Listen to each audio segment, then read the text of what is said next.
Landscape plans and planners in the United States. I'm going to divide this discussion into three time periods, as I mentioned earlier, 1785 to 1900, 1900 to 1930, and then 1930 to the present. And again, I'm going to confine this discussion to landscape plans and planners in the United States. The first individual that I want to talk about is somebody who is not often thought of in the context of landscape planning. He's usually thought of as the third president of the United States. That's Thomas Jefferson. In 1785, Jefferson created what was called the Public Land Survey System. It was basically a plan to organize the expansion of the United States into the Ohio River Valley based upon characteristics of the eastern landscapes and settlement patterns. Jefferson sought to bring the dominant East Coast culture into the Midwestern U.S. landscape. He wanted to make new settlers coming from the East Coast and from Europe feel at home in a wild and strange landscape. It was really part of the National Manifest Destiny policy to inhabit the entirety of the country with, if you will, bona fide U.S. citizens or people likely to become citizens. He wanted to make it possible for immigrants and East Coast migrants to find and readily inhabit their designated portion of an essentially wild landscape in the West. He wanted to allow people to occupy a strange rural landscape in a pattern that was familiar to their prior experience. The Public Land Survey System is based upon parallels of latitude and meridians of longitude. The globe in the upper left-hand corner of this image represents parallels of latitude running horizontally and meridians of longitude running vertically. The concept of meridians of longitude and parallels of latitude allows us to describe location on the surface of the Earth to a very, very fine level of detail.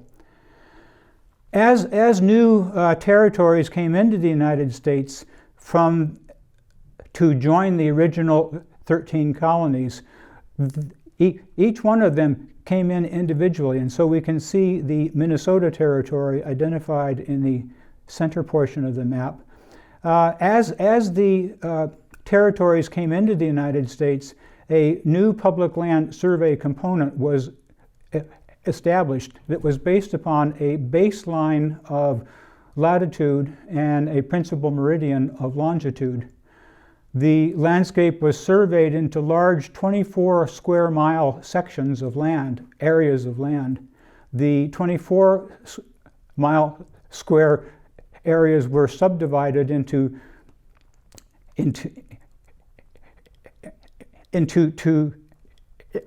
16 sections.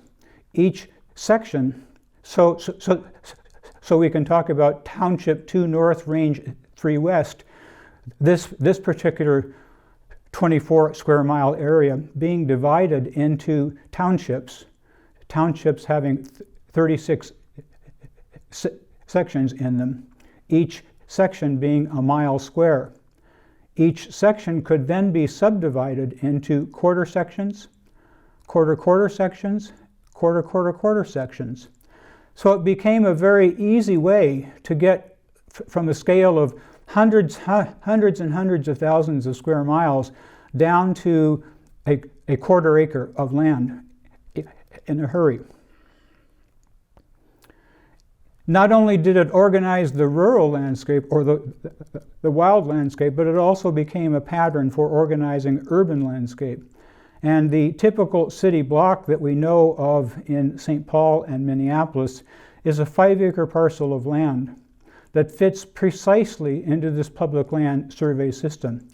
If you take the section of land divided into quarter sections of land, into quarter sections, into quarter sections, you take a quarter section of land, divide it in half, you have a city block. So not only did this system come ready-made for organizing the rural landscape, it also came ready-made for organizing the urban landscape. We can see in these images on the top the organizational structure that the public land survey system superimposed upon the rural landscape. And this is pretty much with us today. This is what the rural landscape looks like today, and you can very clearly see the sections of land that were subdivided into quarter sections and so on. We can see in the upper left diagram, it not only organized where fields are located, but where also residual forest patches that were too wet to farm or too steep to farm or too rocky to farm, they were left in forest vegetation. And so the entirety of the rural landscape, the field patterns as well as the forest patterns, all became organized into the rectilinear grid system. As that landscape became developed over time, and we see in the center image here a section of land defined as such, and development beginning to creep into the edges, and we can see going down to this corner, we can see the organization of 5-acre blocks of land, and these 5-acre blocks of land fit specifically into the larger framework of the quarter section, and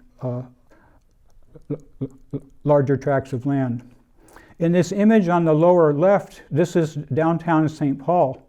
We can see the principal avenues: Marshall Avenue, Summit Avenue, Randolph, etc., Fairview Avenue, Snelling Avenue, Lexington, Victoria, Dale Avenue. And each of these avenues is on a section line. So we can see sections then inside of the city of St. Paul. And we can see that the blocks themselves, these individual rectangular patches inside of the sections, organized around 5-acre blocks of land. So the public land survey system organized the rural landscape, and it equally organized the urban landscape. It was, in fact, the original landscape plan for the Western United States.